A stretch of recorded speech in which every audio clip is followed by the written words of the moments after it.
pessoal, sejam bem-vindos mais uma vez aqui a um treinamento da PHB Solar. Hoje, falando de vamos falar aqui uma segunda parte, né, do treinamento sobre condutores elétricos. No treinamento anterior, a gente falou sobre os condutores do lado CC, os cabos solares, e hoje a gente vai falar dos condutores CA. Seguinte, por favor. Bom, aqui uma pequena introdução, né, para quem já nos conhece, ou para quem quer nos conhecer. A PHB é uma empresa, né, que é pioneira no mercado fotovoltaico. Somos um dos maiores distribuidores de componentes e equipamentos de energia solar. Mais uma, por favor.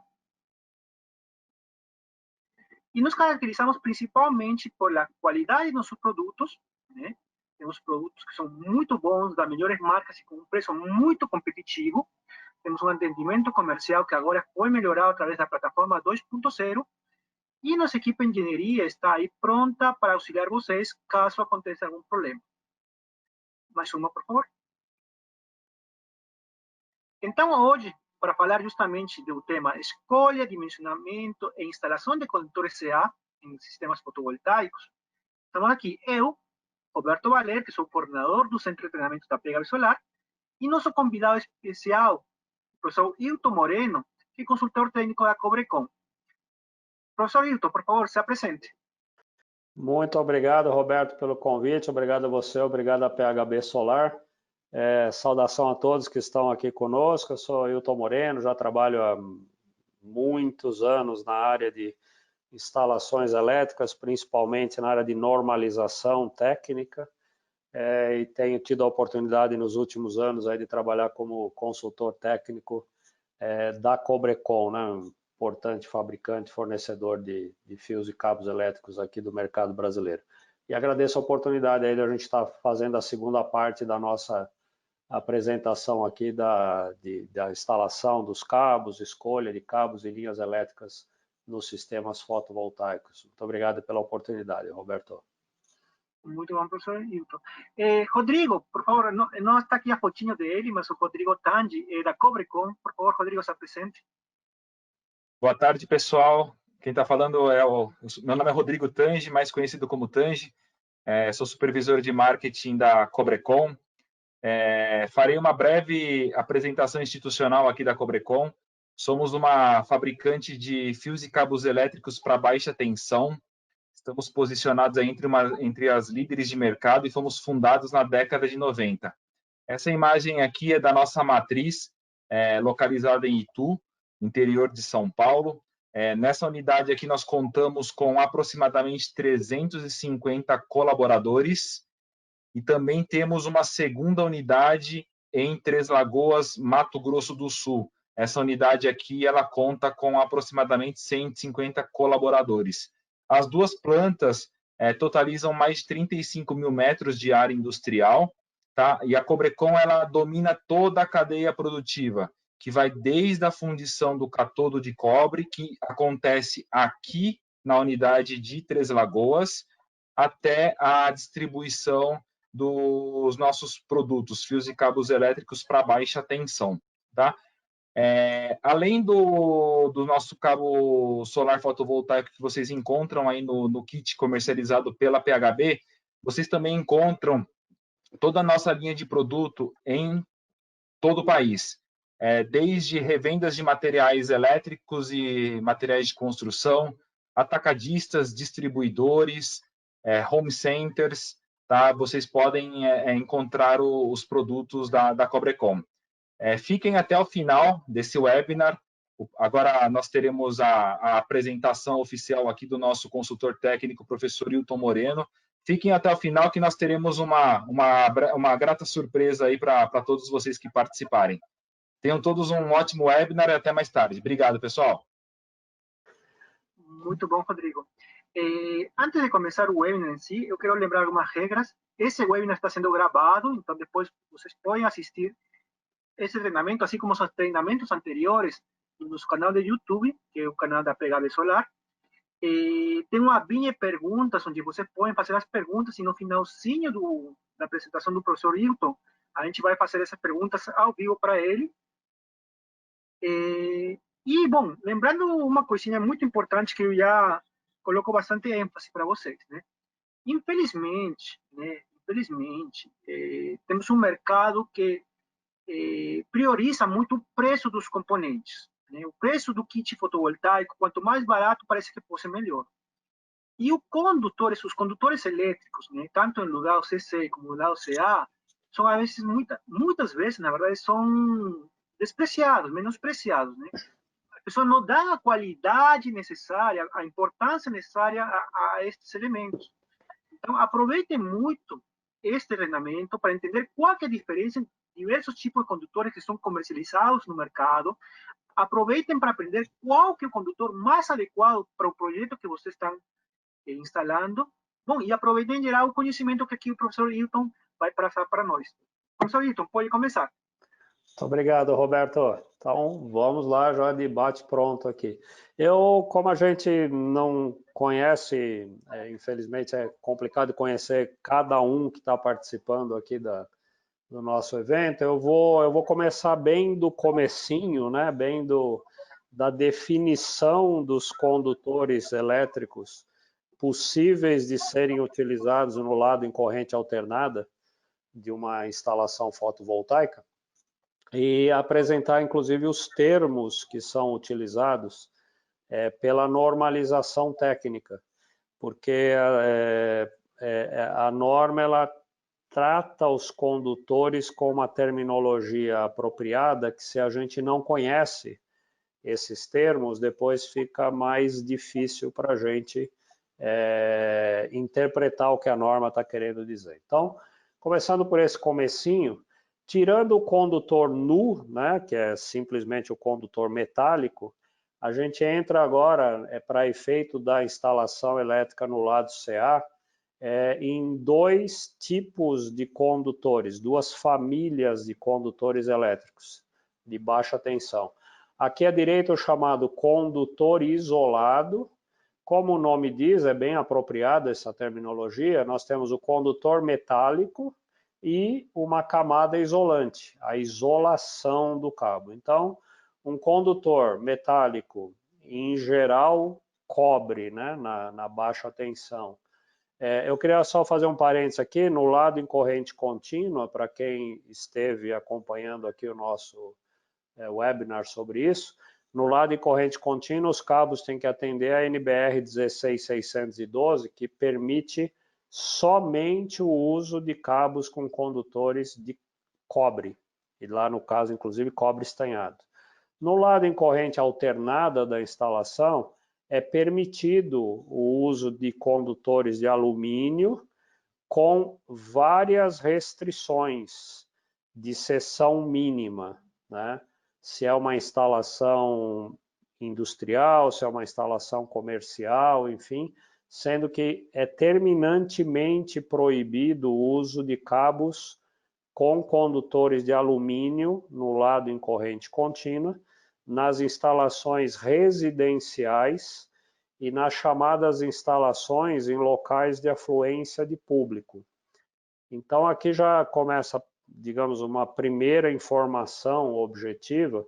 Se você estiver fazendo um sistema fotovoltaico numa instalação residencial, e aqui, independentemente do porte dessa instalação, pode ser uma pequena casa até um condomínio, um edifício residencial, é proibido usar no lado em corrente alternada cabos com condutor de alumínio, assim como em instalações nos chamados locais de afluência de público, que abrangem uma série enorme de edificações que são potenciais recebedoras de sistemas fotovoltaicos, como shopping centers, hotéis, teatros, cinemas, portos, aeroportos, estações rodoviárias, arenas, hospitais, enfim, locais onde haja presença de público,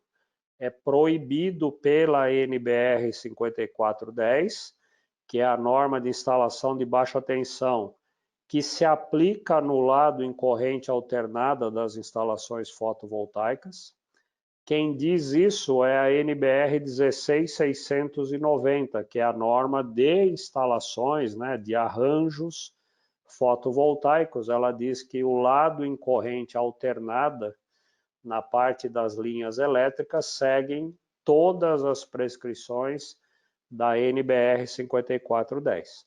E a NBR 5410 traz essas grandes restrições ao uso de condutor de alumínio, que resumidamente são, como eu disse, proibido instalações de qualquer tipo para finalidade residencial, proibido instalações de afluência de público, e se forem instalações comerciais, a seção mínima de condutor de alumínio permitida de ser usada é 50 milímetros quadrados, e se for uma instalação industrial, a seção mínima é 16 milímetros quadrados.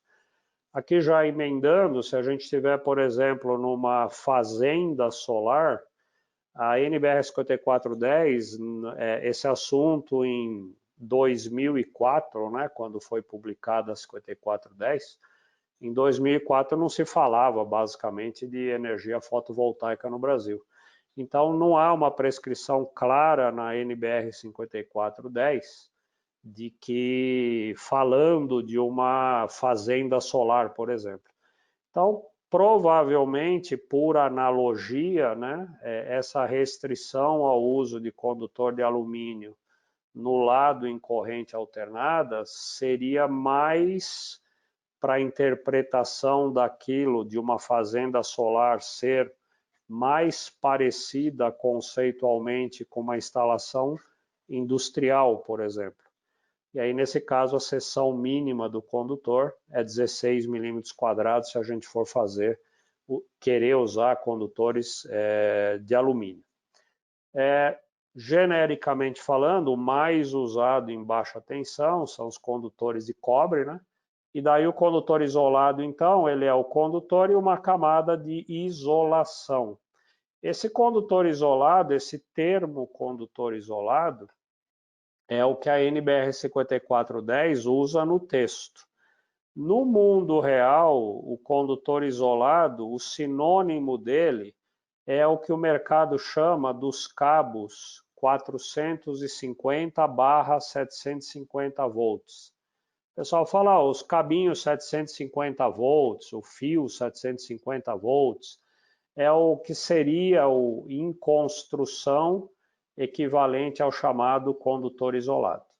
Se a gente acrescenta ao condutor isolado mais uma camada chamada de cobertura, que tem a função de proteger química e mecanicamente a isolação contra agentes externos, ao acrescentar a chamada cobertura, esse cabo para a norma muda de nome e ele passa a se chamar cabo unipolar ou multipolar, quando ele é formado por vários condutores reunidos sob a mesma cobertura.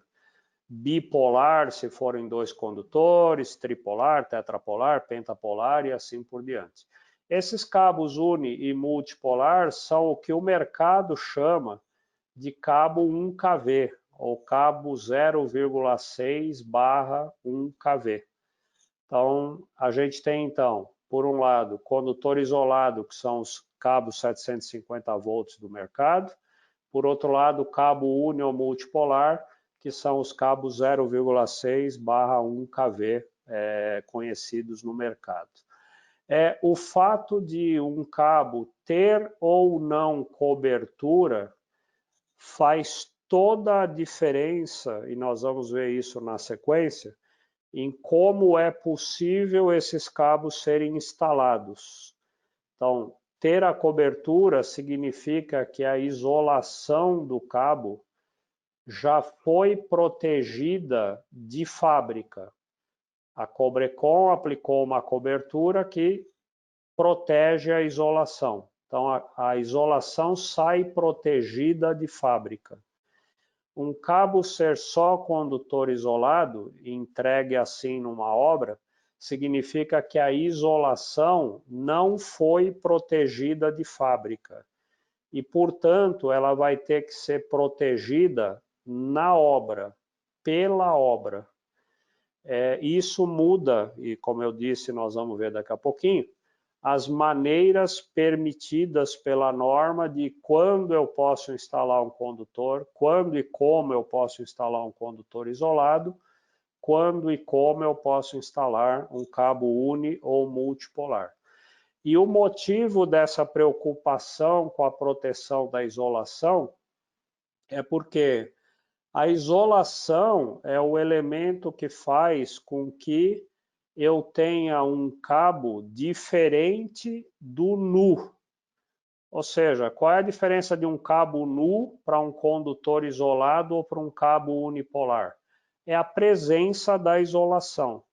Então, se essa isolação for danificada ao longo da vida do cabo, danificada pode ser ela ser perfurada, ela ser trincada, ela ser rachada, eu começo a ter a perda do confinamento das linhas de campo elétrico no interior do cabo e começo a ter riscos de curto-circuito com uma massa metálica que esteja próxima ao cabo, curto-circuito entre dois cabos.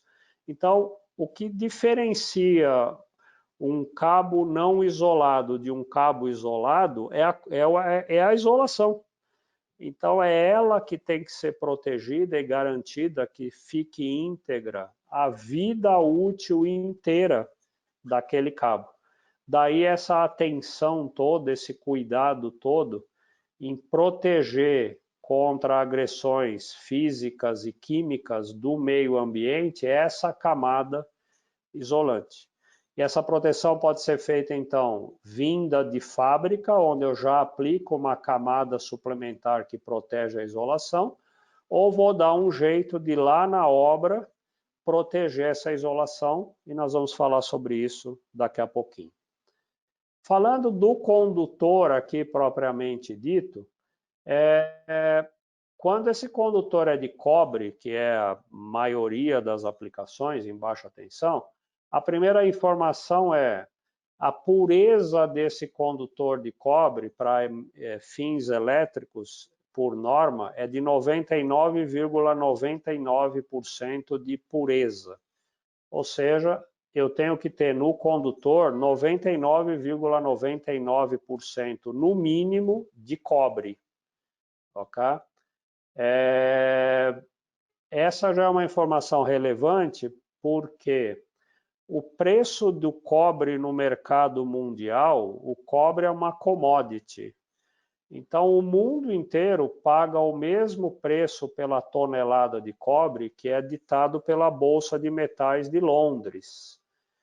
Então, se eu tenho 99,99% de pureza, portanto, 99,99% de cobre num condutor, sendo que o cobre é o principal elemento de custo de fabricação de um cabo, e se todo mundo mais ou menos paga o mesmo preço pela tonelada de cobre, você deve ficar de olho e desconfiar quando você tem um cabo que na mesma seção custa 20, 30, 40, 50% menos do que um outro. Porque não tem milagre, todo mundo paga o mesmo preço pelo cobre. Então, e o cobre, de novo, é o principal elemento de custo de um cabo. Então, não tem milagre, não dá para um cabo ser 30, 40, 50% mais barato que o outro. Então, fica ligado, porque se tiver uma oferta maravilhosa dessa, tem alguma história mal contada nesse negócio aí.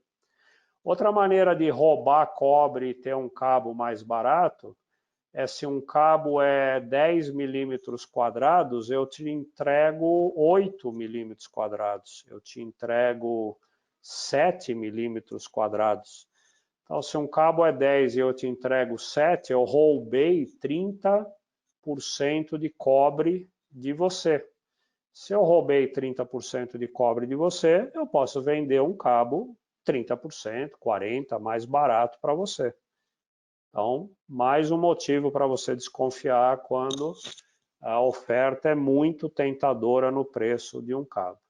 E a terceira forma de eu roubar alguém no mercado de cabos é num rolo de 100 metros te entregar 87, te entregar 92 metros. Então eu não te entrego 100 metros prometidos, eu te entrego menos.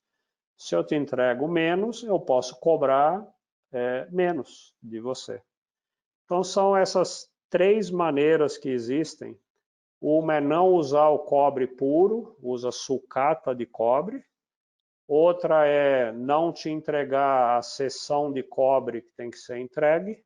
E a outra é te entregar um comprimento menor do que eu te prometi entregar. São as três maneiras de roubar nesse mercado. Então, de novo, fique muito alerta para preços milagrosos em cabos elétricos, né? Indo para a parte técnica, as classes de encordoamento dos cabos, a gente tem desde a classe 1, que é o chamado condutor sólido, fio sólido, que o mercado chama, ou simplesmente fio, até condutor encordoado circular, que o mercado chama de cabo. Esse de cima o mercado fala fio, esse do meio o mercado chama de cabo, onde um condutor ele é formado por vários fios mais finos, que no total dão a seção equivalente que a gente precisa. Esse é o classe 2. E tem os classes 4, 5 e 6, que são chamados condutores flexíveis, onde um condutor de determinada seção pode ser formado, às vezes, por até centenas de fiozinhos mais finos, né? Então, é assim que se formam esses cabos, né? Classes 4, classe 5 e classe 6 são os flexíveis. Aqui uma tabelinha só para exemplificar, um cabo 10 milímetros quadrados, sólido, classe 1, ele é formado por um fio com diâmetro de 3,50 milímetros. Se eu tenho um classe 2, que é o chamado cabo normal aqui, ele é formado por 7 fios, cada fiozinho com 1,35 milímetros de diâmetro. Se eu tenho um condutor classe 5, ele é formado por 7 vezes 15, 105 fiozinhos, cada um de 0,35 de diâmetro. Um classe 6 é formado por 12 vezes 27, ou seja, 300 e poucos fiozinhos, cada um de diâmetro 0,20. Então, isso, na medida em que eu vou tornando cada vez mais fininho cada condutorzinho do meu condutor, o conjunto vai ficando mais flexível, ok?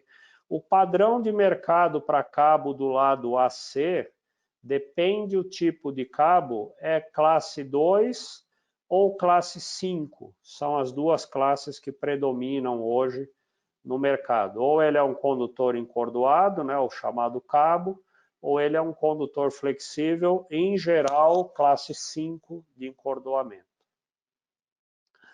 Falamos do condutor. Falando rapidinho da isolação agora, ela é dividida em duas grandes famílias, os chamados termoplásticos e termofixos. O representante de cabos na família termoplástico é o PVC, embora tenha também o polietileno, mas para as instalações em condutores isolados é o PVC. Na família dos termofixos, a gente tem o XLPE, que é polietileno reticulado, ou o EPR ou HEPR. A EPR é borracha etileno propileno, HEPR é borracha etileno propileno. Esse H é de high, ele tem umas características, sobretudo mecânicas, um pouco superiores ao EPR, mas intrinsecamente é um EPR esse cabo. E um EPR 105 graus. Aqui tem as temperaturas que cada um desses materiais aguentam em regime contínuo, em sobrecarga e em curto-circuito. São essas temperaturas que definem como nós vamos dimensionar esses cabos, ou para funcionar continuamente, ou para eles funcionarem em sobrecarga, ou para eles funcionarem em uma situação de curto-circuito. Isso tudo somado, né, o condutor mais o tipo de isolação, resulta em cabos que atendem a normas brasileiras. E aqui eu queria chamar a atenção para esse item, porque no 6232 da NBR 5410 são definidos que tipos de cabos nós podemos utilizar nas instalações elétricas, nesse caso do nosso evento aqui, no lado CA do sistema fotovoltaico. Então, assim como a NBR 16690 diz, né, que os cabos do lado fotovoltaico têm que ser conforme a NBR 16612, a 16690 chama a NBR 5410 para o lado AC, que por sua vez define que se eu quiser usar no lado AC cabo uni ou multipolar isolado em EPR ou em HEPR, eles têm que seguir a norma NBR 7286. Na família Cobrecon, os cabos isolados em HEPR que atendem a 7286 unimultipolares são o GT-Prom Flex na versão unipolar e o Multinax Flex na versão bi, tri, tetra, pentapolar, todos eles em HEPR 90 graus, 0,6/1 kV. Se a gente quiser falar agora só de condutor isolado, né, o cabo lá para 750 volts, que tem só o condutor e a isolação, a norma que eles devem atender é a NBR NM 247-3, que na família Cobrecon é o fio Plasticon, que é o classe 1, sólido, cabo Plasticon, que é o classe 2, e o cabo Flexicon, que é o classe 5. Todos eles 450, 750. E a NBR 5410 também define que em alguns tipos de instalações, basicamente locais de afluência de público, dependendo da maneira como os cabos são instalados, eles têm que ser nessa formação, livres de halogênio com baixa emissão de fumaça. E esses cabos atendem a norma NBR 13248, que na linha Cobrecon é o cabo Super Atox na versão 750 volts, o cabo Super Atox Flex na versão unipolar 1 kV, o cabo Super Atox Flex multipolar 1 kV. São os cabos que quando queimam emitem baixíssima quantidade de fumaça, ela é translúcida e eles têm pouquíssimos gases tóxicos e corrosivos sendo emitidos. Bom, apresentados os cabos com aqueles comentários todos de que a preocupação é proteger a isolação, etc. e tal, a gente pode partir agora para a instalação dos condutores. E isso é definido na NBR 5410, na sua tabela 13. A tabela 13 da norma apresenta cerca de 60 tipos de linhas elétricas permitidas pela NBR 5410. Linha elétrica, por definição, é o cabo mais o conduto e seus acessórios. Um exemplo de conduto, está aqui, uma bandeja. Então, uma linha elétrica é a bandeja, mais o cabo que vai estar dentro da bandeja, mais o elemento de fixação da bandeja, a braçadeira, mais um septo, se tiver aqui, mais um elemento de junção de 2 trechos de 3 metros de uma bandeja, enfim, tudo que eu preciso para montar a bandeja, mais a bandeja e mais o cabo que está dentro da bandeja, forma o que a norma chama de uma linha elétrica. E aí existe na tabela 33, que está resumida nessa imagem aqui, duas grandes famílias de condutos elétricos. Lembrando que conduto é o elemento que contém o cabo, né? Os chamados condutos abertos e os chamados condutos fechados. No conduto aberto, depois que eu instalei o cabo, eu tenho acesso direto a ele. Imagina um cabo colocado nesse leito aqui.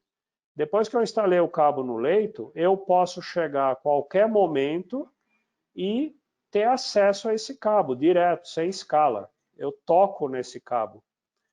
O conduto fechado, por sua vez, é um elemento que, depois que eu instalei o cabo dentro dele, eu não tenho mais acesso a ele, exceto se eu remover tampas ou se eu acessar caixas de passagem ou de ligação.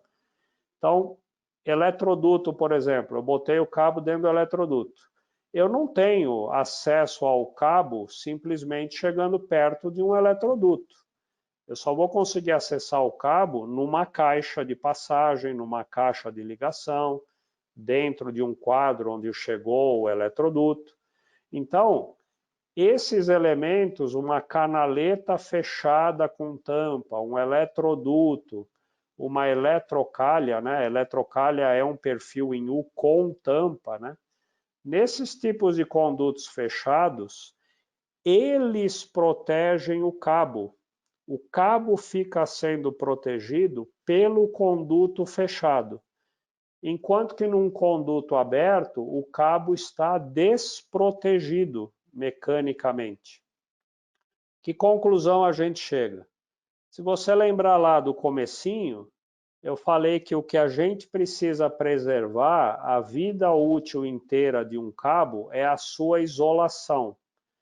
Como em condutos abertos o cabo fica desprotegido, é proibido pela NBR 5410 instalar condutores isolados em condutos abertos.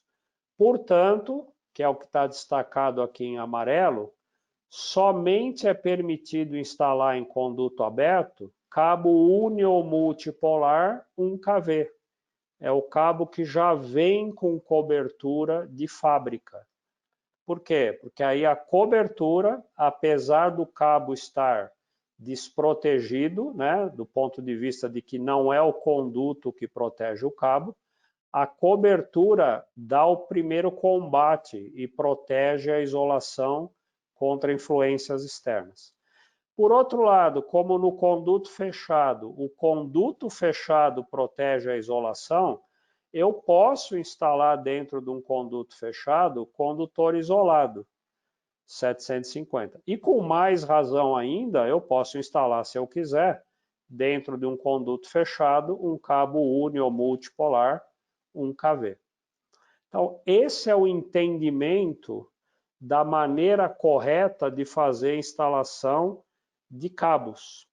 Não aparece aqui nessa figura, mas, por exemplo, eu posso instalar esses cabos do lado AC enterrados, que é muito comum nas instalações fotovoltaicas, sobretudo nas usinas, né, nas fazendas. O que a norma diz para cabo instalado enterrado é que cabo enterrado somente é permitido na versão 1kV, cabo uni ou multipolar. Então, eu posso instalar cabo enterrado, mas apenas se ele for 1kV, ele já vier dotado de cobertura de fábrica. Como eu posso instalar ele diretamente enterrado, eu posso colocar um banco de dutos ou só eletrodutos enterrados e dentro do eletroduto eu coloco o cabo 1kV, ok? Vamos andar mais um pouquinho com essa parte de instalação. O que a NBR 5410 fala de instalação de cabos do lado AC é o que eu acabei de apresentar, a história de conduto aberto, conduto fechado, cabo 1kV, cabo 750. O que a 16690 fala de instalação de cabos do lado AC? não fala muita coisa, porque ela jogou tudo para 5410, mas o item que eu pesquei na 16690, que fala de cabo do lado AC, é essa prescrição aqui que está em 6.2. Ela diz que as linhas em corrente contínua têm que ser separadas das linhas em corrente alternada. Então, vamos lá. O que é linha? Linha é o conduto mais o cabo. Então, o que a 16690 está falando é os eletrodutos mais os cabos que eu vou usar para corrente contínua tem que ser diferentes dos eletrodutos e dos cabos que eu vou usar em corrente alternada. Ou eu vou instalar os cabos em corrente contínua em eletroduto, mas os cabos em corrente alternada eu vou instalar em bandeja, coisas separadas. Mas imagina que eu resolvi instalar o cabo em corrente contínua em bandeja e os cabos em corrente alternada em bandeja. O que a norma está dizendo aqui é, não pode ser a mesma bandeja, tem que ser linhas separadas. Então, separadas.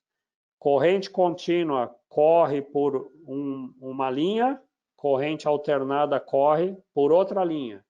Isso é para evitar risco de faltas, curtos-circuitos, contatos entre o lado em corrente alternada com o lado em corrente contínua. Isso obviamente não é uma situação desejável de funcionamento da instalação, né? Então, essa é a prescrição. E ela acrescenta ainda que, além de separar as linhas, os circuitos de corrente alternada e corrente contínua têm que ser claramente identificados. E aí ela sugere, olha, por exemplo, você pode usar etiquetas, ou pode usar anilhas, usa o método que você acha mais confortável, ou cores diferentes. Vamos supor que você resolve usar cores. Então, sei lá, você padroniza seguindo não a obrigação, mas uma sugestão da norma fotovoltaica. Padroniza, por exemplo, que o positivo do lado contínuo vai ser vermelho e o negativo vai ser preto. Aí do lado corrente alternada, você não usa preto e não usa vermelho, porque preto e vermelho você já padronizou para o lado fotovoltaico. Do lado alternado, usa as outras cores que sobraram, para usar fora preto e vermelho. Usa azul, usa amarelo, usa marrom, enfim, branco, usa as cores que sobraram de cabos aqui, que não seja o vermelho e o preto que você decidiu padronizar para o lado em corrente contínua. Ok? Então, isso que a gente falou foi o que são os cabos para uso do lado em corrente alternada, quais são as normas permitidas de instalação desse cabo, quais são as maneiras de instalar permitidas desses cabos e a prescrição da norma fotovoltaica que eles têm que ser instalados completamente separados, cabos de corrente contínua dos cabos em corrente alternada. O assunto que eu vou entrar agora é uma visão geral. Nós temos, por exemplo, na Cobrecon, eu tenho feito isso, nós temos um webinar só para falar com detalhes, inclusive fazendo exemplos, contas mesmo, cálculos. Um webinar somente sobre o dimensionamento de cabos a fundo, detalhado. Aqui eu vou dar uma introdução, uma visão geral só de dimensionamento. Para dizer o que é isso, esse pedaço da apresentação final aqui? Que enquanto o lado em corrente contínua, conforme o outro webinar que eu fiz aqui, o lado em corrente contínua, eu sigo as regras da NBR 16690 e as regras da NBR 16612 para dimensionar o lado em corrente contínua, o lado em corrente alternada aqui, tipo a saída do inversor no lado em corrente alternada, eu uso as regras de dimensionamento desses cabos da NBR 5410, sem tirar nem pôr. Aqui, na hora que eu entrei no lado em corrente alternada, na baixa tensão, obviamente, na hora que eu entrei no lado em corrente alternada, eu sigo as regras padrão da NBR 5410, que são quais? Para eu determinar a seção de um cabo em corrente alternada, eu tenho 5 critérios que eu preciso atender. Seção mínima, capacidade de corrente, queda de tensão, sobrecarga e curto. Vamos dar uma rapidinha olhada em cada um deles. Seção mínima, eu não preciso fazer conta nenhuma, é a tabela 47 da NBR 5410, que diz que em instalações fixas, é o nosso caso, o lado em corrente alternada de um sistema fotovoltaico é uma instalação fixa. Fixa no sentido de tem quadro, tem eletroduto, tem caixinhas, tem bandeja, é fixa, né? Não é nada móvel, não tem nada ali. Então, é uma instalação fixa. Se a gente estiver falando dos condutores isolados, né, que é o que a gente viu até aqui, circuito de iluminação, seção mínima em cobre 1,5, força, seção mínima 2,5. Bom, aqui no caso, claramente uma instalação fotovoltaica não é um circuito de iluminação, logo, seção mínima 2,5. Então aqui não tem nenhuma conta a fazer.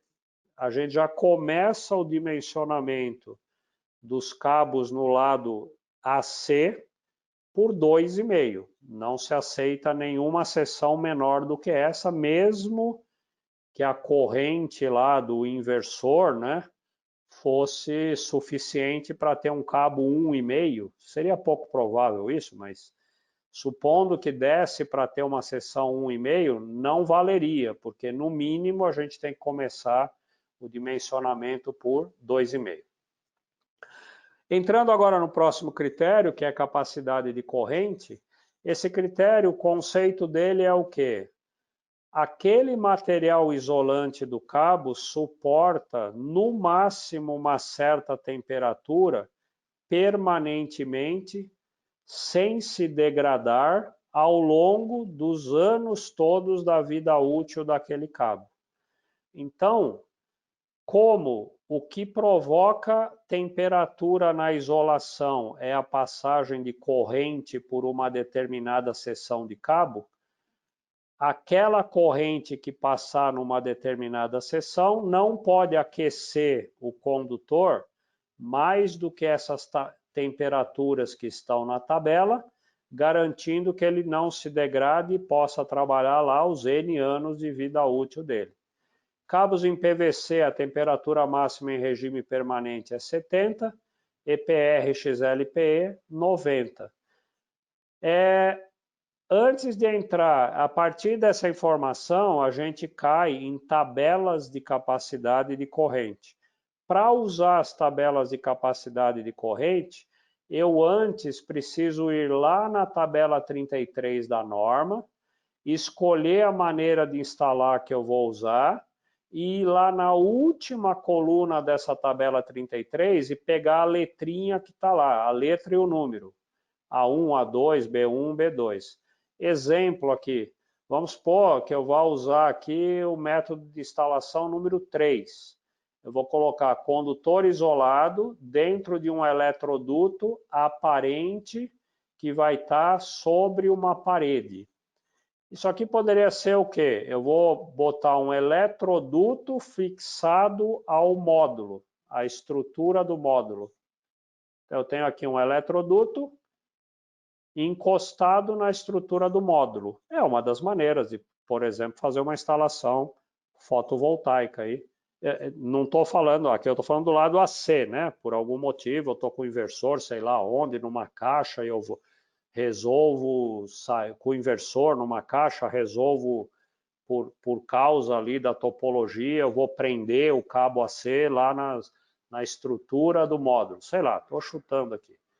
Mas, na verdade, o exemplo aqui é só para dizer, eu vou identificar como eu vou fazer essa instalação e escolho o método número X aqui, e na última coluna eu pego letra e número. Para quê? Para que, usando as tabelas 36, 37, 38 e 39 da NBR 5410, eu preciso, tá vendo aqui na tabela? A1, A2, B1, B2, C. Esse B1 aqui é o B1 daquela tabela 33, que a gente acabou de ver antes.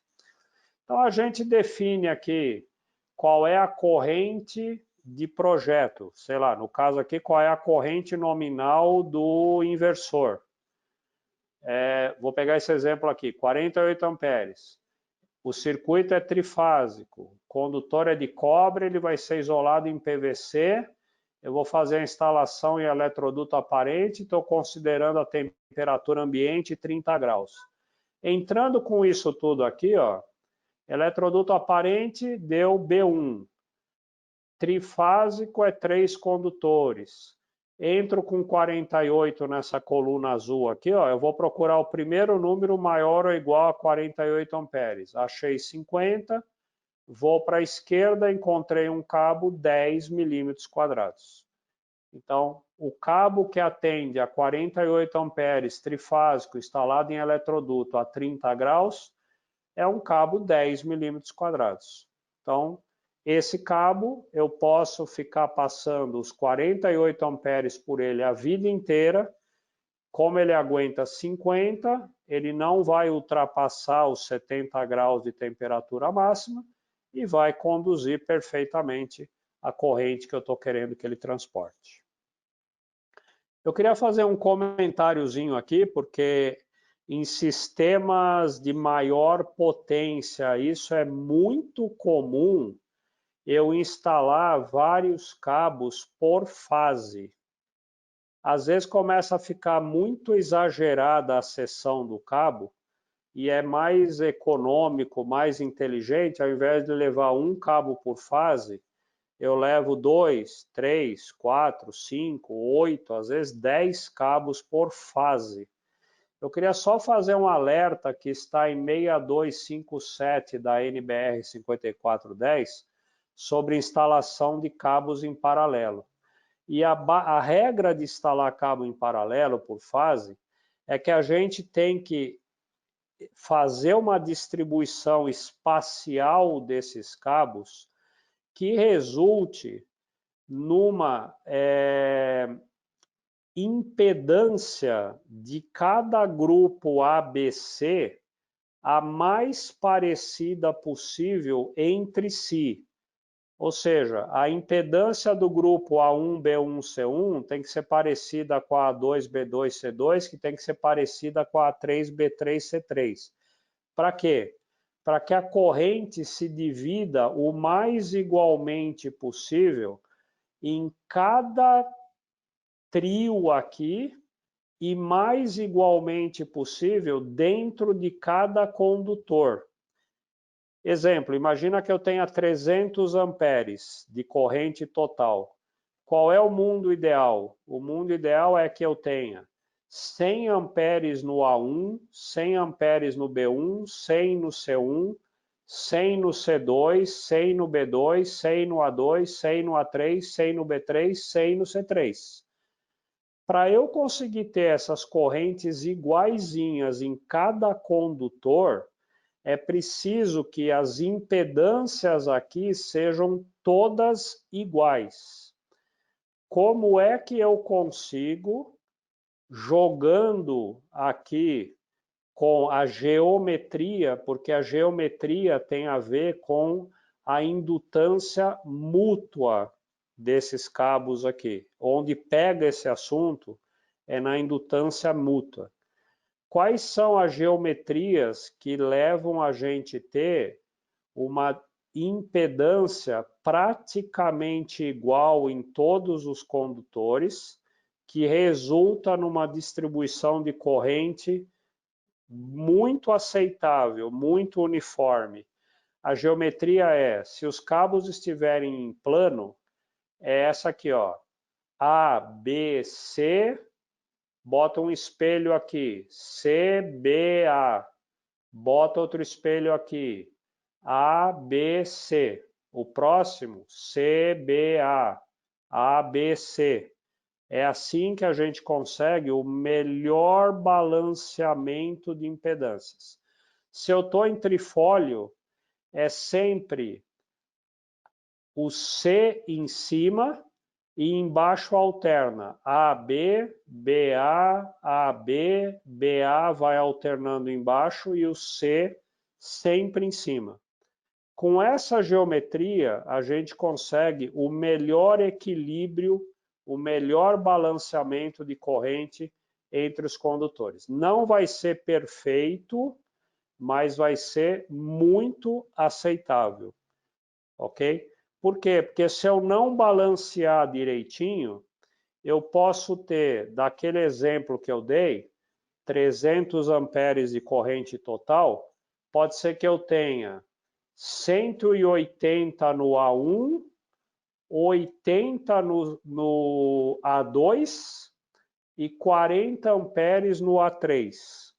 Isso quer dizer que o condutor A3 vai estar gelado, o condutor A2 vai estar quente e o condutor A1 vai estar pegando fogo. Eu levo os cabos, uns para trabalhar gelado, outros para trabalharem numa grande sobrecarga, que não é isso que a gente quer.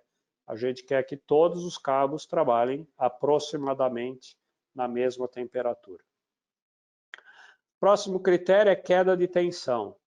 A NBR 5410 estabelece limites de queda de tensão e aqui ela faz uma divisão. Esse lado esquerdo é só a cultura geral aqui nesse papo, porque pressupõe que eu recebo energia direto da concessionária. Aqui não é o caso, porque nós estamos gerando, né? Então, a gente estaria no caso da direita, que é uma fonte própria. Que fonte própria pode ser essa? Pode ser um gerador a diesel, pode ser que eu tenha o meu próprio transformador, né? Eu tenho a minha subestação. E agora, hoje em dia, a minha fonte própria pode ser um inversor, pode ser uma instalação fotovoltaica, né? O que a 5410 diz é, nesses casos em que a fonte é própria, entre o terminal de saída da fonte, que no caso aqui do fotovoltaico seria o terminalzinho AC do inversor, entre o terminal de saída da fonte e qualquer equipamento de utilização, a queda de tensão máxima admitida pela 5410 é 7%, sendo que no circuito terminal, que é o último trecho, do último quadrinho até a carga, a queda de tensão máxima admissível é 4%. Então, o total é 7, sendo que no último trecho é 4. Se, por exemplo, eu usar 2% no último trecho, sobraram 5% daquele último trecho até, no exemplo nosso aqui, os terminais AC do inversor. Então, aqui cada instalação é uma, cada projetista, cada situação vai requerer que se adote um critério para queda de tensão máxima no lado AC, para a gente definir projeto a projeto. O penúltimo critério é sobrecarga. Aqui o que se trata é os cabos aguentam essa temperatura limite de sobrecarga da tabela por até 100 horas consecutivas ou 500 horas picadas ao longo da vida de um cabo. Então, o que se trata aqui na instalação é dimensionar disjuntores ou fusíveis para que interrompam a corrente elétrica num cabo toda vez que ele atingir uma dessas temperaturas. Porque aí a gente, interrompendo a corrente, garante que ele não vai trabalhar muito tempo nessa temperatura de sobrecarga. Então, o que acontece? O cabo aguenta, por exemplo, até 100 horas a 100 graus. Só que eu vou colocar um disjuntor aqui que quando o cabo atingir 100 graus, ele desligue em alguns ciclos. Pode até nem chegar a 1 segundo. O cabo aguenta 100 horas, mas o disjuntor ou o fusível vai abrir isso aqui em menos de 1 segundo. Então, eu garanto que o cabo nunca vai estar trabalhando em sobrecarga. Para atender essa regra, no item 534 da 5410, ela dá duas relações que têm que ser atendidas, onde os parâmetros dessas relações são: IB é a corrente que circula em regime permanente no cabo, IN é a corrente nominal do disjuntor ou do fusível, IZ é a capacidade de condução do corrente em regime contínuo, quantos amperes o cabo aguenta continuamente, e a outra relação é a corrente de atuação do disjuntor ou do fusível não pode ser maior do que uma sobrecarga de 45% aplicada no cabo, sendo que essa corrente de atuação tem que desligar o circuito em, no máximo, 1 hora. Essa é a ideia geral. Daqui saem cálculos, a gente tem que entrar na curva de disjuntores, na curva de fusíveis, para fazer a escolha correta do dispositivo de proteção, que no fim do dia não vai deixar o cabo entrar em sobrecarga. É isso que a gente quer quando faz. E onde entra a seção do cabo? Entra aqui, ó, o IZ é a bitola do cabo. Então, a bitola do cabo, o IZ, depende da corrente nominal do dispositivo de proteção, do fusível, do disjuntor, e depende da corrente que efetivamente está passando no circuito. Então, atendendo essas duas relações, eu tiro qual é a seção do cabo que vai atender o critério de proteção contra sobrecarga. E o último critério é curto-circuito, e o conceito é o mesmo. Esses cabos, dependendo do material de isolação, aguentam no máximo essa temperatura de curto-circuito, só que no caso de curto é por no máximo 5 segundos. Então, um cabo isolado em PVC aguenta 160 graus por no máximo 5 segundos. Então, o conceito aqui qual é? Eu vou instalar um disjuntor ou um fusível que abra o circuito quando ele chegar nessa temperatura de 160 ou 250 graus, abra num tempo muito menor do que 5 segundos. E aí o meu cabo vai estar protegido. Para atender isso, no item 535 da 5410, ela coloca as regras de proteção, onde basicamente ela diz que a energia que o dispositivo de proteção, o disjuntor ou o fusível, deixa passar durante um curto, não pode ser maior do que a energia que o cabo aguenta durante um curto. Então, para a gente fazer isso, a gente precisa ter as curvas de energia dos disjuntores e precisa calcular um tal de K2S2 do cabo, onde S é a seção dele e K é um fator que é dado em umas tabelas da NBS 5410. Então, aqui tem umas continhas e umas entradas em gráficos a serem feitas para a gente determinar, então, a seção do cabo pelo critério de curto-circuito. E aí, então, a gente vai ter calculado a seção do cabo pela seção mínima, pela corrente, pela queda, pela sobrecarga, pelo curto.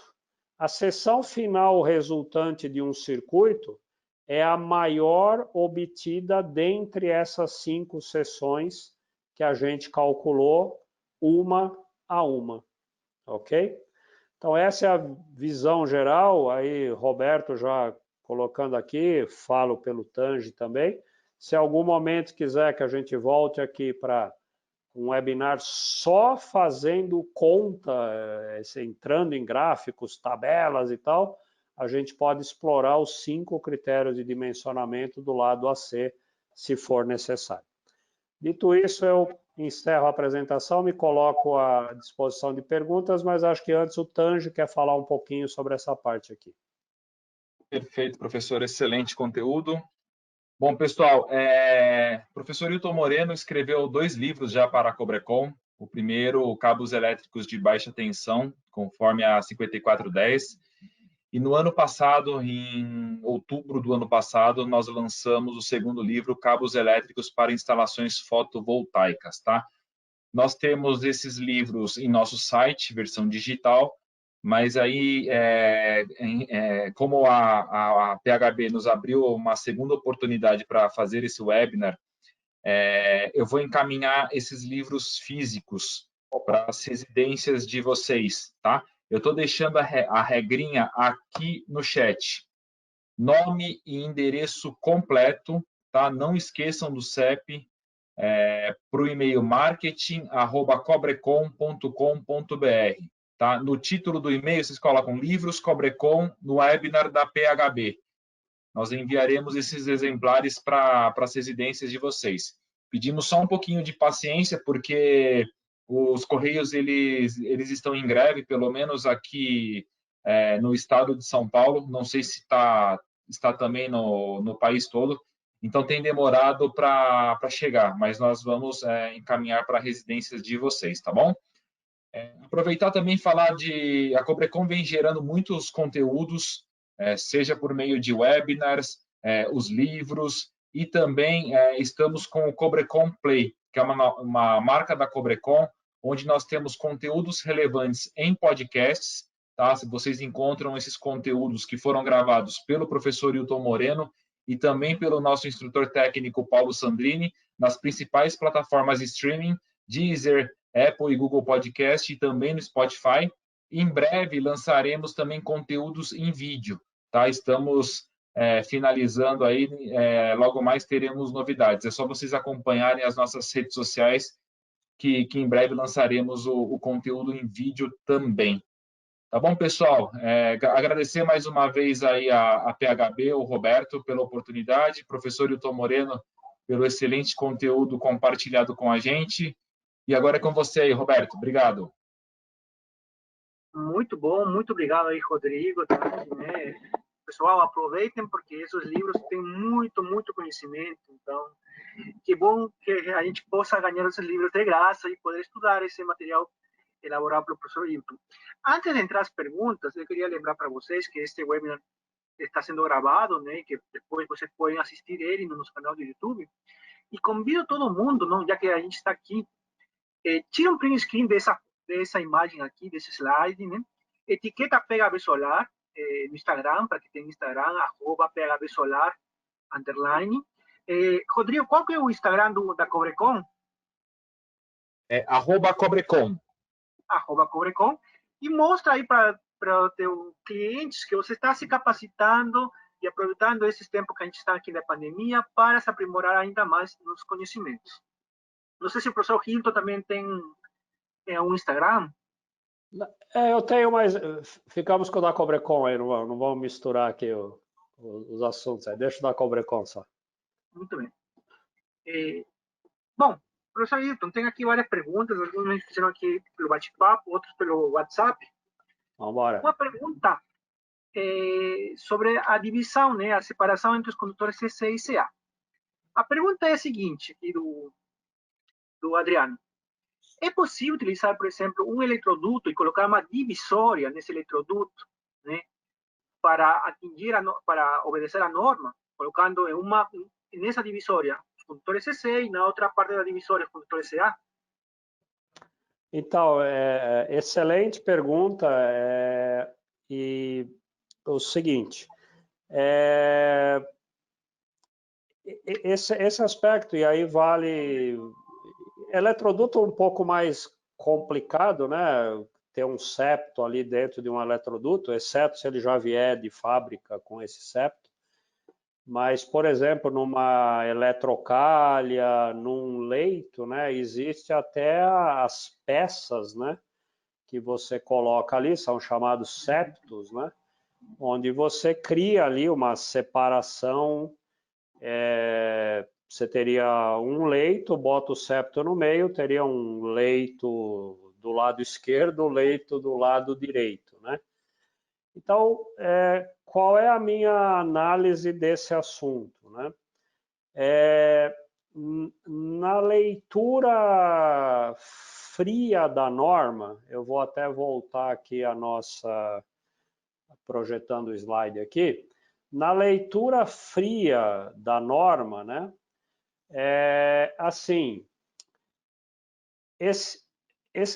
se a gente colocar esse septo que está sendo mencionado, né, a gente separa, a gente consegue separar as linhas em corrente alternada e corrente contínua.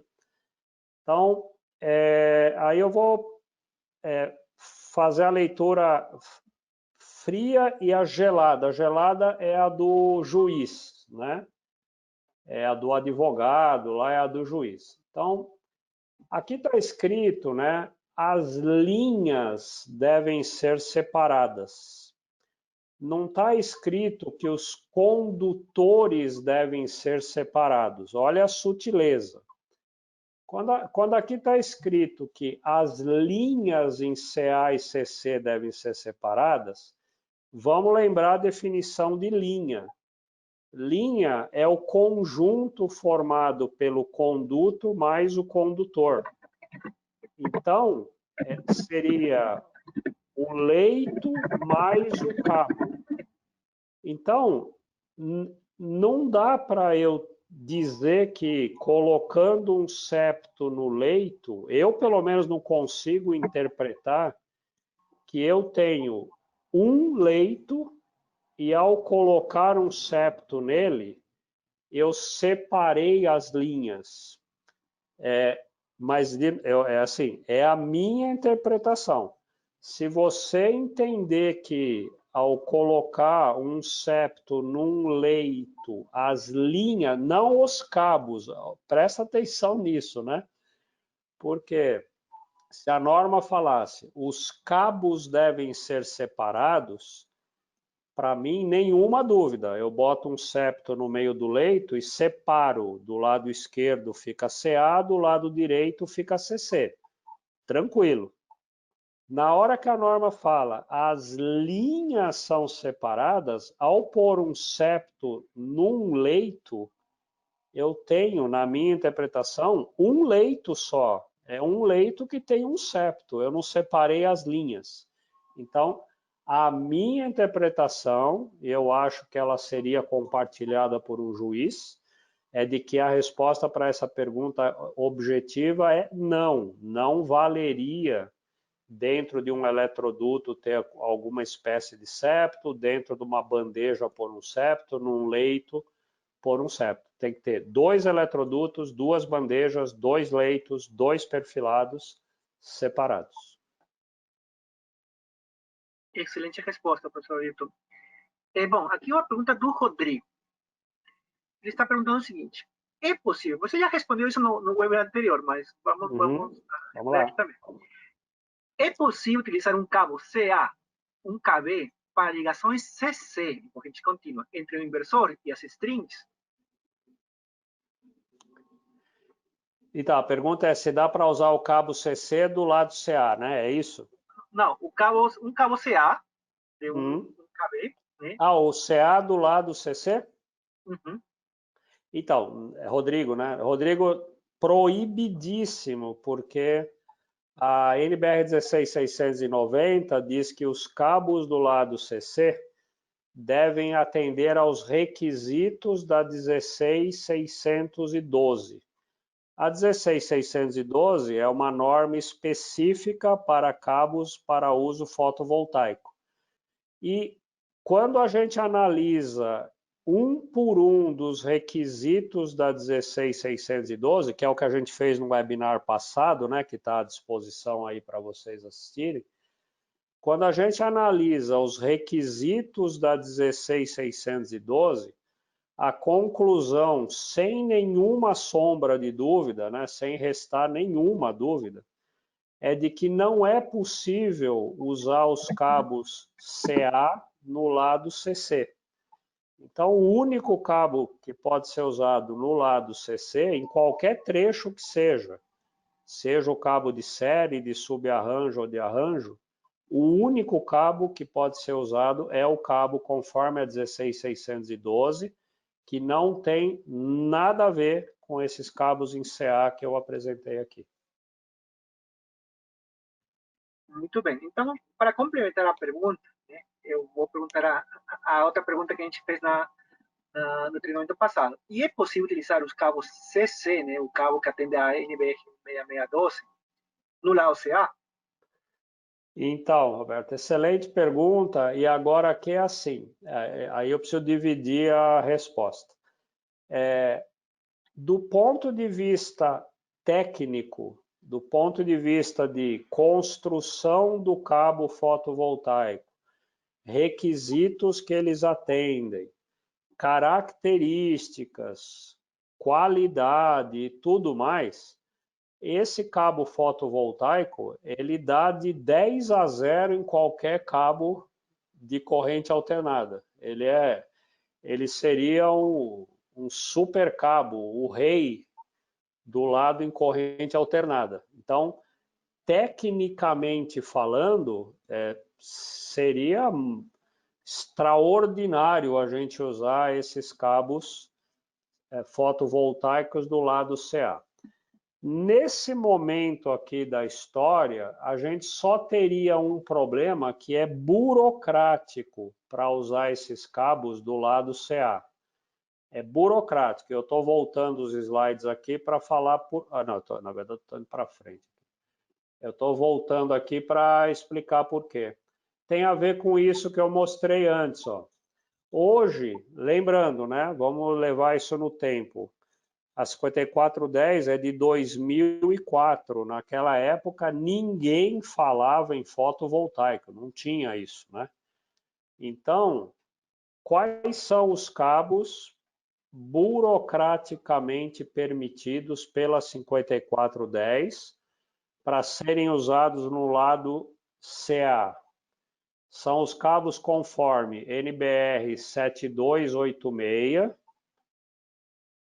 NM2473 e o NBR 13248, ok? Então vamos lá. O cabo fotovoltaico, ele não atende nenhuma dessas três normas que eu acabei de falar, que são as que a 5410 aceita como cabos a serem usados no lado CA.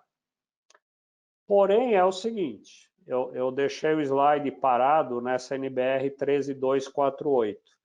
Não sei se vocês lembram lá do webinar anterior, um dos requisitos importantes de um cabo fotovoltaico é ele ser livre de halogênio, ok? Então, é assim, o cabo fotovoltaico, ele é muito parecido nos requisitos de livre de halogênio com a 13248. Então, funcionaria assim no meu entendimento. E isso é uma coisa, inclusive, que eu levo para a Cobrecon, né? Se, por exemplo, a Cobrecon pegar o cabo se a Cobrecon pegar o cabo SolarCon dela, que é o fotovoltaico, e levar para o laboratório, fizer todos os ensaios da NBR 13248 e colocar lá no catálogo da Cobrecon, esse meu cabo aqui, além de atender a NBR 16612, ele também atende a NBR 13248, pronto, burocraticamente eu posso agora usar o cabo fotovoltaico do lado AC. Se eu não tiver essa documentação de alguém dizendo que aquele cabo 16612 atende, por exemplo, a 13248, eu fico, por um lado, tecnicamente muito confortável de usar aquele cabo, mas legalmente com uma pulguinha atrás da orelha, porque alguém pode falar que 16612 não é um dos cabos permitidos pela 5410. Então, a resposta é essa, Albert, assim, uma pena, né? Pelo lado técnico é um super cabo, pelo lado burocrático ele ainda não pode ser usado, até que a Cobrecon, por exemplo, declare que ele atende a 13248, por exemplo. Muito bem. Professor Hilton, aqui uma pergunta da Gisele Pote. Ele está perguntando se tem algum problema do condutor de aterramento, né, o cabo verde, né, ele passar na mesma linha que os cabos de força, tanto para CC como para CA. Ótima pergunta. Então, não, no caso, não, isso é bem tratado nas duas normas. Na verdade, esse assunto em particular, a norma fotovoltaica remeteu para as maneiras instaladas 5410, né? Então, um dos tipos de condutores permitidos para serem utilizados como condutor de aterramento ou de equipotencialização são os condutores nus, né? Então, primeiro, pode usar condutor nu para aterramento e equipotencialização? Pode. Aí a pergunta agora, eu posso compartilhar esse condutor nu na mesma linha elétrica? E aí a resposta é sim.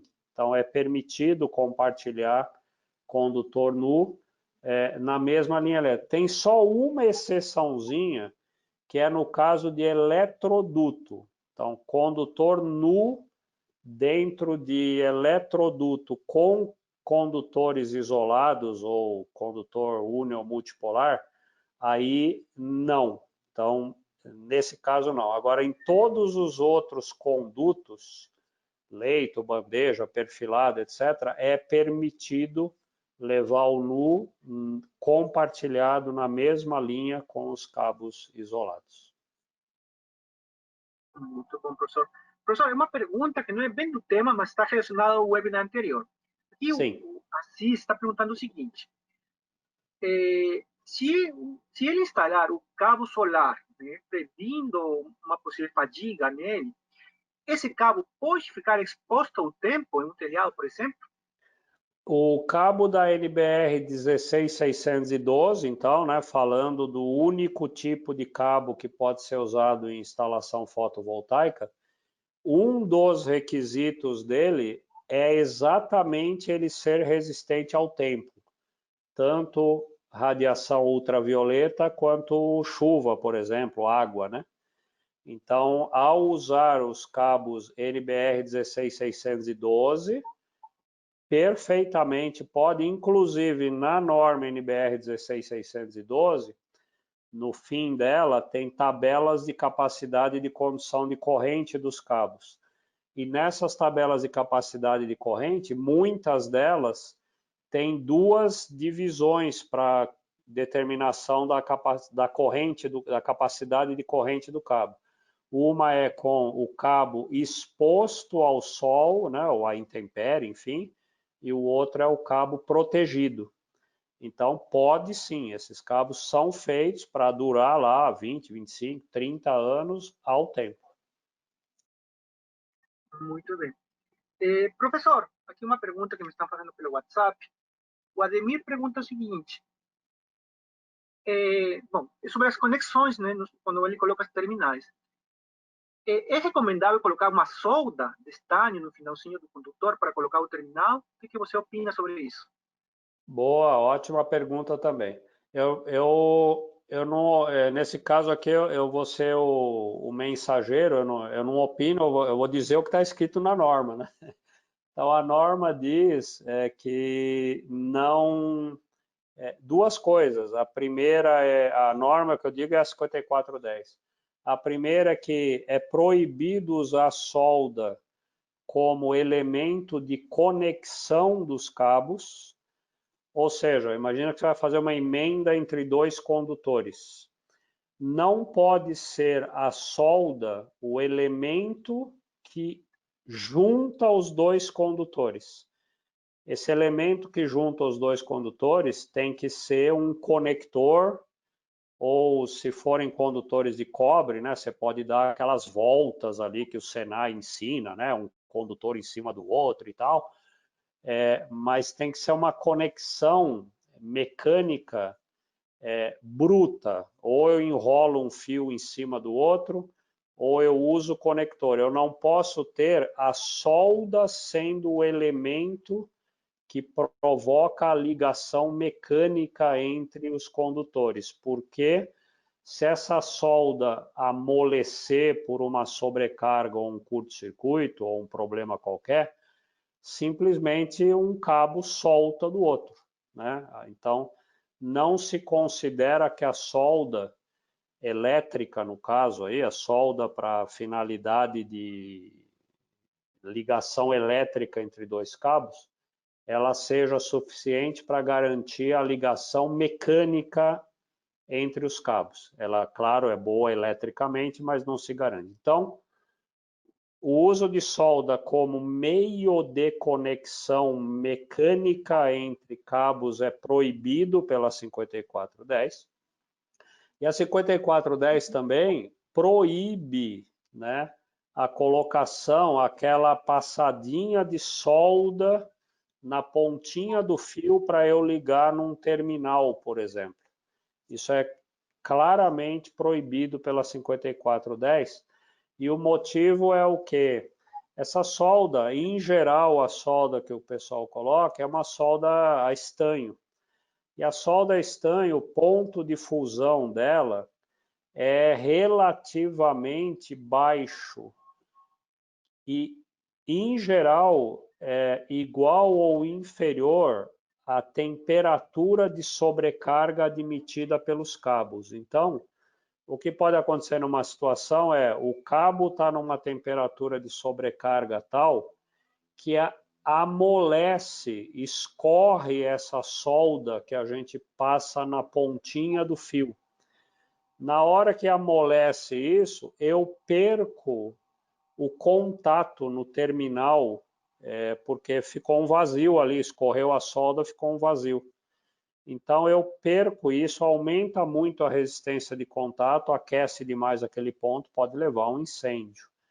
Então, a solda, para quem ainda gosta de solda no século XXI, em cabos elétricos, é para acabamento. Então, você, sei lá, fez uma emenda lá, fio com fio. Você quer, sei lá por quê, dar um acabamentozinho e passar uma soldazinha por cima ali para ficar mais bonitinho? Manda brasa. Embora não precise. E a grande notícia de anos para cá, todos os terminais, e existe uma família excelente de terminais para cabos, conectores de emendas para cabos, conectores à mola, conectores de torção, conectores de engate, conectores rápidos. Então, assim, não há sentido em usar solda em elétrica. Lá no passado, ok, mas hoje a gente não deveria mais estar falando de solda em elétrica. Perfeito. Professor, uma pergunta aqui também do Bruno, está me perguntando o seguinte: em que caso é recomendável ou é obrigatório utilizar esse cabo não halogenado, né? A gente sabe que no condutor CC, no lado CC é obrigatório, mas no lado CA, quais são os casos onde é recomendável ou obrigatório utilizar esse cabo aqui? Excelente. Isso está na 5410 e está numa outra norma que se chama NBR 13570. A 13570 chama-se instalações elétricas em locais de afluência de público. Então é assim, toda vez que a gente tiver uma instalação aparente, então nós vamos colocar aparente e em conduto aberto, né? Nós vamos ter uma instalação em bandeja, instalação em leito, instalação diretamente na parede, instalação jogada direto em cima de um forro falso ou um piso elevado. Ou seja, toda vez que o cabo ficar exposto, né, ele puder ser atingido diretamente pelo fogo, né, em locais de afluência de público, então vamos lá de novo, hotel, teatro, cinema, shopping, porto, aeroporto, arena, hospital, enfim, todo local de afluência de público, onde o cabo vai ficar instalado de uma forma que ele possa ser atingido direto pelo incêndio, e edifícios residenciais com altura superior a 50 metros e edifícios comerciais com altura superior a 28 metros. Esse residencial com mais de 50 e comercial com mais de 28 não são locais de afluência de público, né? É um prédio de escritório que tem a população fixa dele lá, e são prédios de apartamento, enfim, que tem a população fixa. Então, resumo, prédios de apartamento mais de 50 metros de altura, prédios comerciais mais de 28 de altura, e todos os locais de afluência de público, onde eu tiver o cabo instalado de tal forma que ele fique exposto diretamente à chama, ele é obrigatório que seja livre de halogênico e com baixa emissão de fumaça. Perfeito, professor. Bom, algumas últimas perguntas aqui. Aqui o Ademir está perguntando se é possível utilizar um método de densidade de corrente como parâmetro básico de dimensionamento dos cabos, tanto dos cabos de cobre quanto de alumínio. Se eu entendi a pergunta, é meio que assim, vamos dimensionar os cabos só pelo critério de capacidade de corrente, esquece os outros. Acho que seria essa pergunta, provavelmente. Eu acho que ele utiliza um valor de densidade do condutor, né? Então, um cabo de cobre de uma densidade, calcula quanta metragem e vê qual é. Isso. Não, então, não... Primeiro, assim, o dimensionamento, conforme a norma, a gente precisa obrigatoriamente realizar os 5 critérios que eu apresentei aqui. Então, o de densidade de corrente, ele está mais ligado ao segundo critério, que é o de capacidade de condução de corrente. E aí, essa questão de densidade, o que acontece? A capacidade de condução de corrente do cabo, ela varia muito, muito com temperatura ambiente, maneira de instalar os cabos, agrupamentos que a gente dá a esses cabos instalados, né? Vai ser um cabo sozinho dentro do eletroduto, ou são 3 cabos, ou 4 cabos, ou 5 cabos, enfim. Tudo isso leva a que a densidade de corrente nos cabos também varia conforme isso tudo. Temperatura ambiente, agrupamento, tipo de conduto e outras coisas, né? Então, não tem muito como a gente se balizar por densidade, porque como ela varia muito conforme a circunstância, né? Se a gente fixa uma densidade, ou aquele cabo vai estar super ou subdimensionado em relação ao uso das tabelas de capacidade de corrente.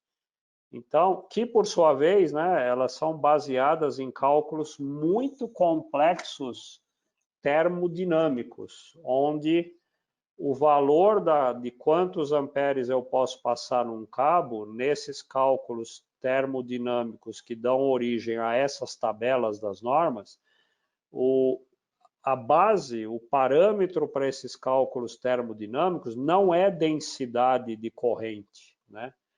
É a corrente, passa-se a corrente por um determinado arranjo, o cabo instalado de um jeito, de outro, etc., e resulta numa capacidade de corrente, que depois que eu sei a capacidade de corrente, se eu quiser, eu divido pela seção do cabo e tenho uma densidade. Mas em nenhum momento da determinação, pelo cálculo rigoroso mesmo, usando fórmulas, de corrente, o parâmetro é densidade de corrente. Então, a minha resposta objetiva à pergunta é não use um critério para dimensionar cabo, seja desse lado contínuo alternado, não use densidade de corrente como critério e sim, em cada norma, aplique os critérios que ela manda você fazer. Então, realmente, esse tema, assim, eu comento para você, professor, o tema do dimensionamento do neutro, o tema do dimensionamento do condutor de aterramento, gera muitas dúvidas. Eu acho que muitas pessoas estão trabalhando assim, com eletricidade e ainda não entenderam aí quais são os critérios. A 5410 talvez fique um pouquinho nebulosa para eles. Então vamos ver depois com o Tandy, aí se a gente pode fazer uma terceira parte do webinar somente para ensinar essa parte, que vai ser muito proveitosa. É porque aqui na Cobrecon eu tenho feito, né, como eu disse, um webinar só para falar de dimensionamento dos condutores de fase e ali a gente fala do neutro também. Aí tem uma outra webinar para falar só do dimensionamento dos condutores que envolvem aterramento e equipotencialização. Porque cada um lá tem os seus detalhes, suas tabelas, suas minúcias, né? Então não é difícil, mas é complexo, é muita informaçãozinha, né? É muita coisinha para ver. De minha parte, quiserem voltar, vai ser um prazer. Esses vídeos aí, professor, estão no canal do YouTube da Cobrecon? Eles estão, na verdade, esses webinars onde eu falei sobre isso, no canal Você consegue acessar pelo site da Revista Potência, revistapotência.com.br. Lá nesse canal você tem ali uma aba que é a parte relativa. Eu vou abrir aqui, já que está compartilhando a tela, acho que está mais fácil. Ou não sei. Vocês estão vendo a minha tela aí da internet? Ainda está na apresentação. Tá, não, então ela não está aparecendo. Mas na hora que acessar esse revistapotência.com.br, tem uma aba em cima, chama Conteúdos Gratuitos. Quando você clica nessa aba, uma delas é Webinars. Aí, nessa aba de Webinars, nessa área de Webinars, existe esses webinars aí que a gente já fez pela Cobrecon, dimensionamento da parte de aterramento, dimensionamento dos condutores de fase. E ali também tem uns outros conteúdos no YouTube, onde a gente também já falou sobre isso. Perfeito, professor. Professor, a última pergunta, né, também do Bruno, ele está perguntando o seguinte: caso um condutor, né, aqui estamos falando do lado CA, ele foi perfurado, cortado, né, ou danificado por sei lá, por alguma coisinha que, por exemplo, até por eletrocalha, qual que seria o procedimento com esse condutor? Ele deveria ser substituído totalmente ou tem alguma forma de consertar ele? Mais uma ótima pergunta. Sendo identificado ou visualmente ou por ensaio, né, no campo ali, passa um Megger, como a gente fala, ou continuidade, enfim. Se for possível, né, e eu diria na enorme maioria das vezes é possível, identificar o trecho do cabo que foi danificado, né? Então, o que se faz nessas situações é simplesmente cortar esse trecho, fazer emendas e trocar o trecho defeituoso por um novo, né? Obviamente, o cabo com as mesmas características, etc, etc, né? E aí você faz duas emendas aí, no caso, para unir as pontas aí que foram cortadas. Então, de um modo geral, né, os condutores eles aceitam a retirada de trecho e a colocação num pedaço novo através da realização de emendas sem necessidade de trocar o trecho todo. Agora, em alguns casos menos frequentes, vamos dizer assim, às vezes você perde o condutor inteiro. Aí é um problema meio que generalizado ali, aí você não tem alternativa. Mas, em geral, sobretudo quando é curto-circuito o problema, né? É até visualmente muito fácil identificar ali o trecho que teve o problema, né? E aí você, um pouquinho para a esquerda, um pouquinho para a direita ali, 1 metro para lá, 1 metro para cá, corta e faz uma emenda e coloca um pedaço só novo ali naquele trecho. Professor, e o uso, por exemplo, de fita isolante, fita de alta função, seria Legal. recomendável ou não? Então, aí o que acontece?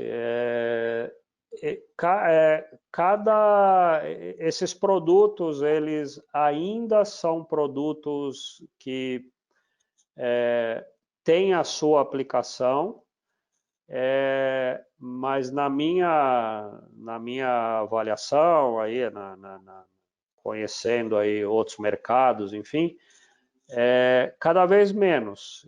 Então, justificar o porquê.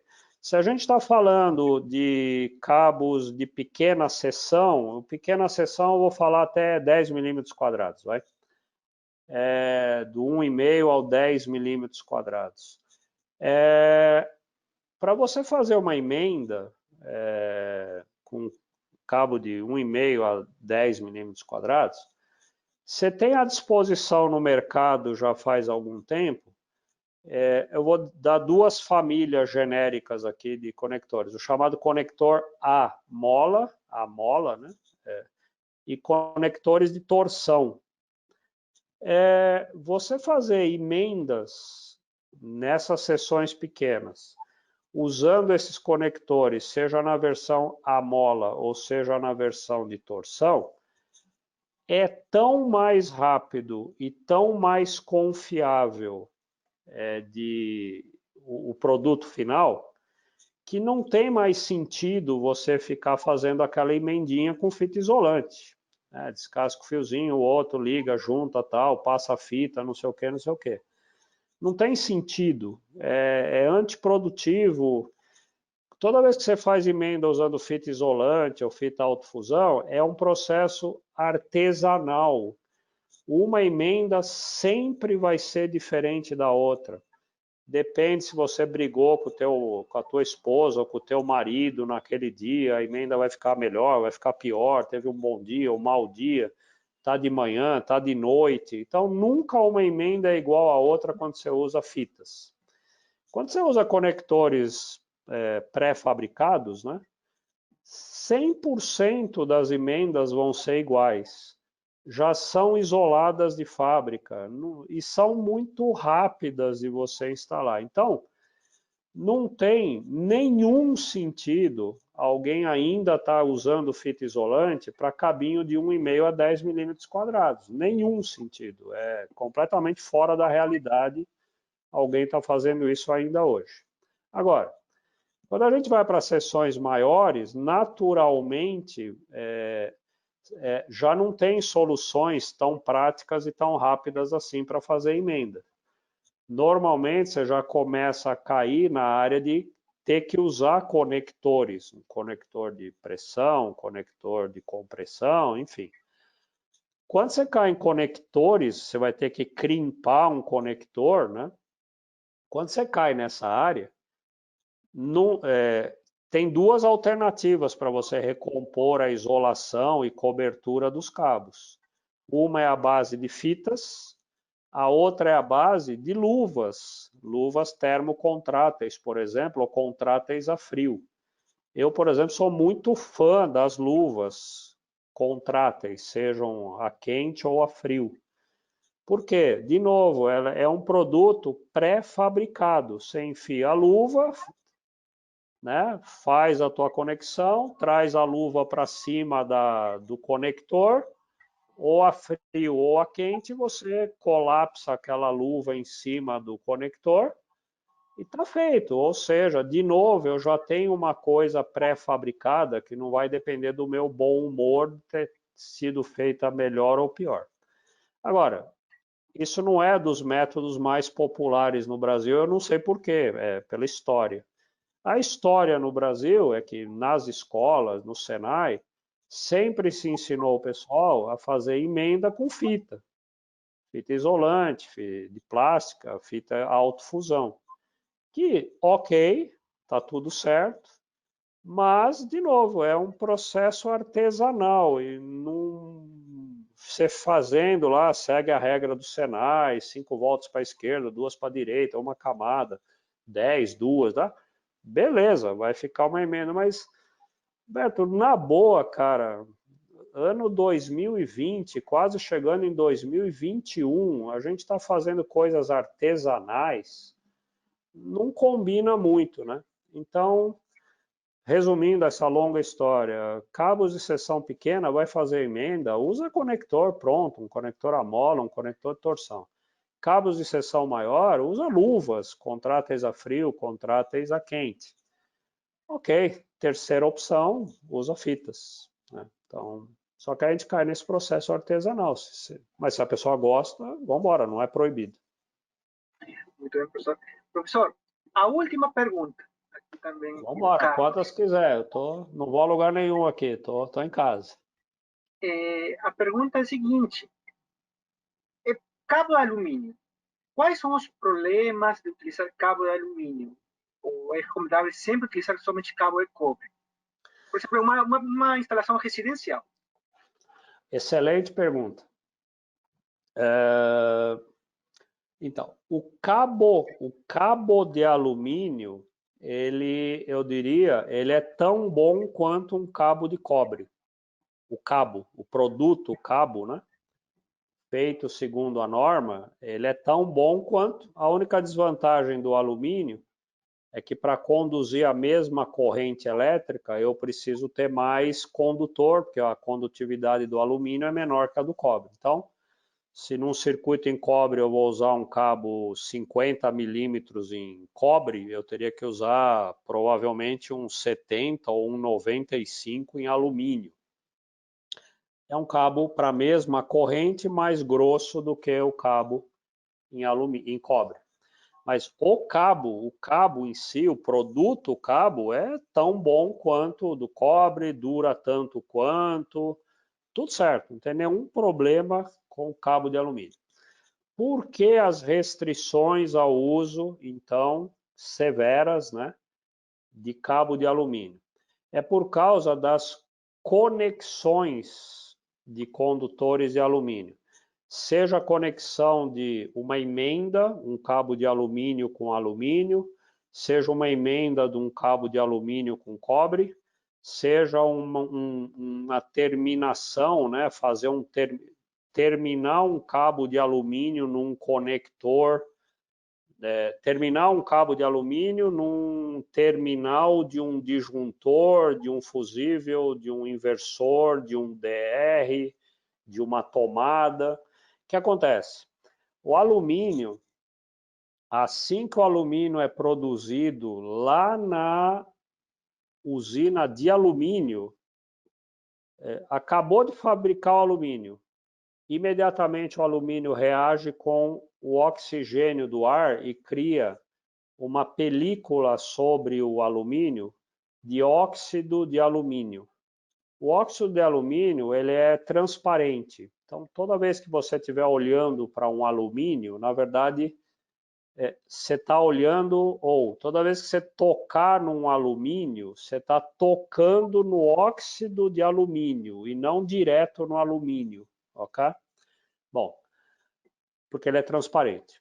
Acontece que enquanto o alumínio é um bom condutor de eletricidade, o óxido de alumínio é um dos melhores isolantes elétricos que existe. Então, se a gente conseguisse fazer uma fita isolante usando óxido de alumínio, seria uma fita isolante maravilhosa. E o que acontece então? Se eu colocar 2 cabos de alumínio, um em contato com o outro e quiser fazer uma emenda, na verdade, eu vou estar colocando 2 camadas de isolante, uma em cima da outra, e não vai dar um bom contato. Se eu pegar um cabo de alumínio e enfiar no terminal de um inversor, eu vou estar, na verdade, tendo um péssimo contato, porque eu vou estar, na verdade, colocando uma camada de óxido de alumínio em contato com o terminal do inversor. Não vai dar contato, ali é um ponto de aquecimento, vai pegar fogo no inversor. Então, o problema é a camada de óxido de alumínio quando eu tenho que fazer emendas ou terminações. Como é que eu resolvo isso? Eu resolvo isso retirando essa camada de alumínio. Só que tem um problema. Se eu só for lá e passar uma lixazinha ou dar uma raspadinha com uma faquinha para tentar remover a camada de óxido de alumínio, eu consigo, mas isso dura alguns segundos, porque na hora que eu raspei, já começa de novo a reagir o alumínio com o oxigênio e cria de novo a camada de óxido de alumínio. Então, só dar aquela raspadinha básica e tentar fazer a emenda não garante que a gente vai ter uma conexão perfeita. Bom, como é que eu resolvo esse problema? Eu resolvo esse problema tendo conectores e terminais específicos para fazer emendas e terminações de alumínio, que são aplicados por ferramentas específicas para aplicar esses conectores, que requerem mão de obra específica para fazer isso tudo. Vamos combinar que não é o seu Zezinho da esquina, que era auxiliar de pedreiro e acabou sendo levado a virar eletricista, com todo respeito ao seu Zezinho, mas seu Zezinho não teve o treinamento para usar essa ferramenta, saber qual é o conector e fazer isso direito. Então, liberar o uso generalizado de alumínio em instalações residenciais, que é onde o seu Zezinho vai trabalhar, seria um perigo para incêndio. Em locais de afluência de público, outro perigo, porque mesmo que tenha alguém qualificado, se der uma zica, são milhares de pessoas reunidas que podem ser afetadas por um incêndio. Então, o problema de conexões mal feitas com cabos de alumínio é incêndio, e incêndio pode levar a mortes, né? Já houve uma experiência nos anos 60, sobretudo anos 70, houve uma crise de abastecimento de cobre no mundo, e houve uma oferta de alumínio absurda naquela época. Então, assim, o preço do cobre era, mas assim, nem dava para comparar de tão caro que era em relação ao alumínio. E o mundo inteiro, incluindo o Brasil, entrou na onda generalizada de cabos de alumínio. Resultado é, os anos 60, 70 e 80 foram os anos de mais incêndios nas instalações elétricas devido a problemas de conexões, e ficou comprovado que era por causa do alumínio. Então, muitos países do mundo liberam o uso de alumínio, mas lá existe todo um treinamento, qualificação, recursos para isso. Então, qual é o problema do alumínio? É fazer de uma maneira segura, que não pegue fogo, as conexões e terminações de cabos de alumínio. É só por isso. E vale para o lado CA, vale para o lado CC, vale para todo mundo aí. Perfeito, professor. Professor, aqui o Alexandre, ele está comentando o seguinte: se você poderia mencionar qual que é a norma, ou qual o trecho da norma, né, que permitiria justamente as conexões com terminais. A que permite conexão com terminal não está em lugar nenhum na norma. Por quê? Porque não é que não está em lugar nenhum. No item 628 da 5410, 628, ela dá que requisitos mínimos as conexões têm que ter, ok?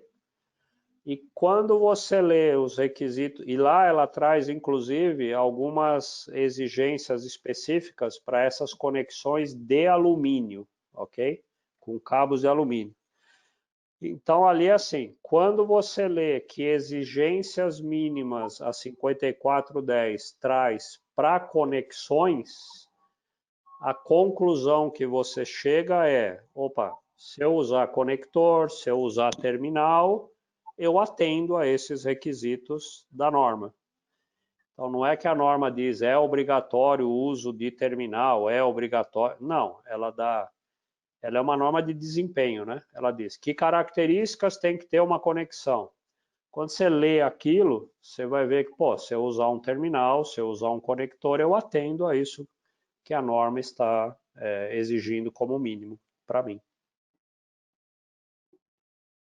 Perfeito, professor. E só uma coisa, no caso específico de alumínio, quando ela impõe as restrições aos cabos de alumínio, ela justifica, ela tem uma nota, ela diz, ó, essas restrições ao uso do cabo de alumínio é por conta do estado da arte das conexões elétricas de alumínio no Brasil. Ela justifica porque ela proíbe.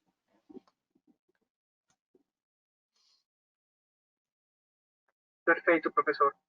Professor, pode colocar o último slide só para que as pessoas vejam nossas fotos? Com certeza, vamos lá.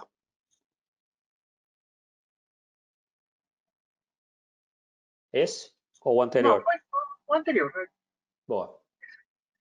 Muito bem, pessoal. Já estamos chegando a quase 2 horas de webinar. Um tema muito bom que foi apresentado hoje.